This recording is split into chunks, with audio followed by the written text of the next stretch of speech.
Hey Plant Pals, Mike Ketta Gardner, and today's video is a seed haul. I was on somebody's live and they mentioned a seed, so of course I had to go to Baker Creek and order myself some seeds. I don't even remember what seeds they are because I'm basically because I'm waiting on the reset.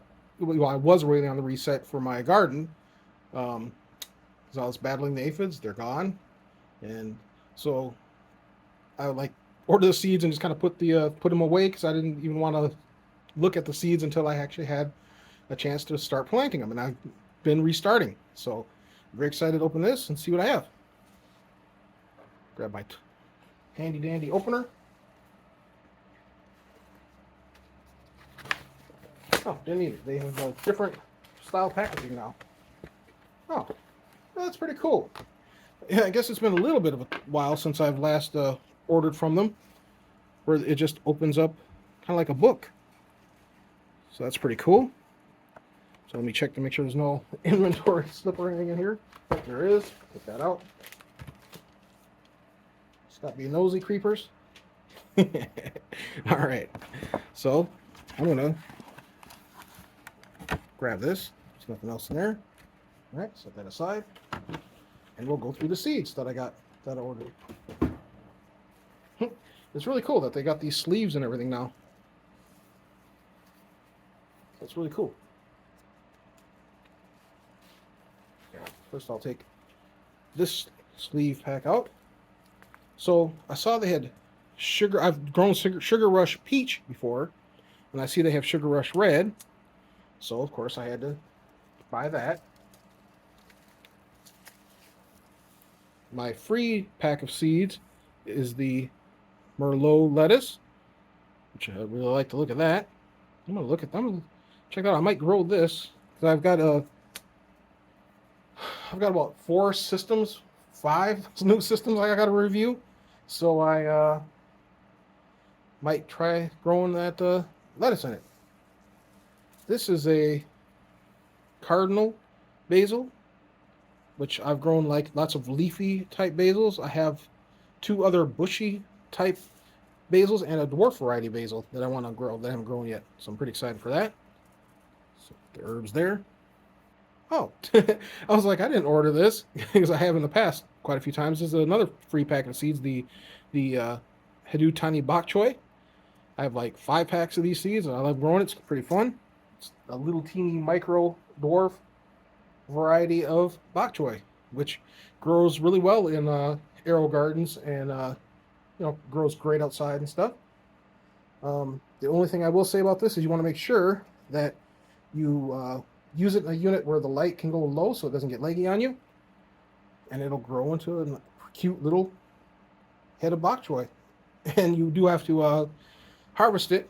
Like within I think it's like 30 days. You just from seed you harvest it because it's tiny but it grows fast, and you don't want to make it grow to where it turns bitter or anything. So anyway, back to it.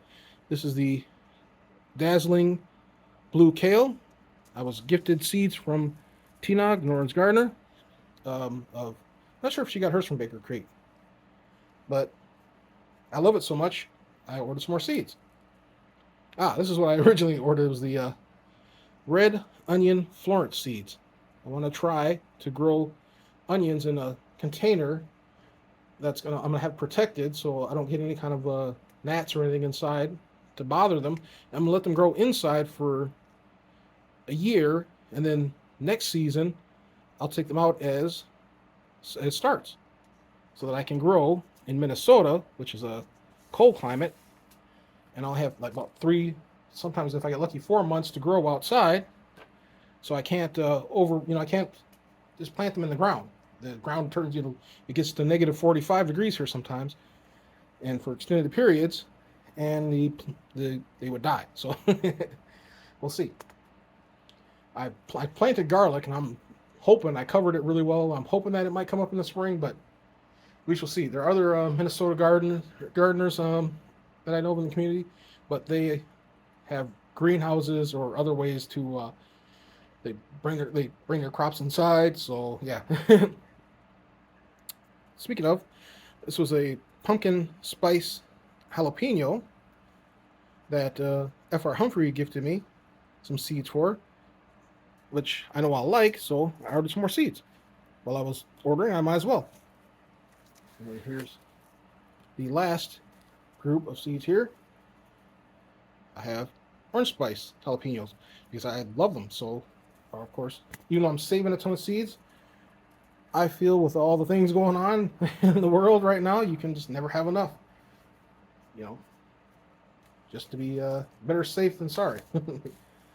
Oh, and again, so this is kind of like now I kind of figure out why I placed this order, because I want to have backups. Because like I said, the aphids killed all of the plants that I was gifted and was enjoying growing. And even though I did have some extra seeds left over, I wanted to be sure that I could grow these varieties because they're sentimental to me because somebody gave me the seeds for it, but also because I wanted to grow them because they were interesting and they looked really cool up until the aphids got them. So this is the lipstick pepper that I was gifted seeds from T-Nog, the New Orleans Gardener. I have 2 of them growing right now because I've restarted, so I'm pretty excited about that. This is so last year everybody was YouTube do growing the patty pan squash, and I found out that patty pan is just like one type of they're kind of all the same squash and they taste pretty much the same, so you don't need to specifically look for patty pan because you can get the Englisher custard squash, which is pretty much patty pan squash. Might be a little bit different, but I'm gonna grow it and try it because it looked cool. I was jealous. This is I think this is one my wife picked out that she was interested in. This is bee balm. I'm not even sure if it's like really edible for people or if it's just ornamentation or decoration. We'll see. I will look it up. I'll do my research and find out. But it looks cool. I like it. So another one of my favorites. I just wanted to make sure I had backups to the backups. Lemon spice jalapeno. It's one of my favorites. I love it. Go through my videos, you'll see that I've grown it and it's beautiful. Here is a purple violet sprinkle, or violet sparkles rather, sorry, pepper. So I just caught my eye. You know, I like anything that's purple. Purple's my favorite color. And I saw them on the website and had to give them a try. And the very last seed is I have stevia. Now, I was growing stevia, and the plant was great until, again, the aphid infestation. But those are gone, and so I'm going to restart because I was really having fun growing that plant. And it's a challenging plant to grow inside, so that's fun for me. So yeah, that is a look at my Baker Creek order, and I hope you had fun watching. All right, any comments, questions, leave in the comment section. Thanks for watching. Please like and subscribe. Have an awesome day.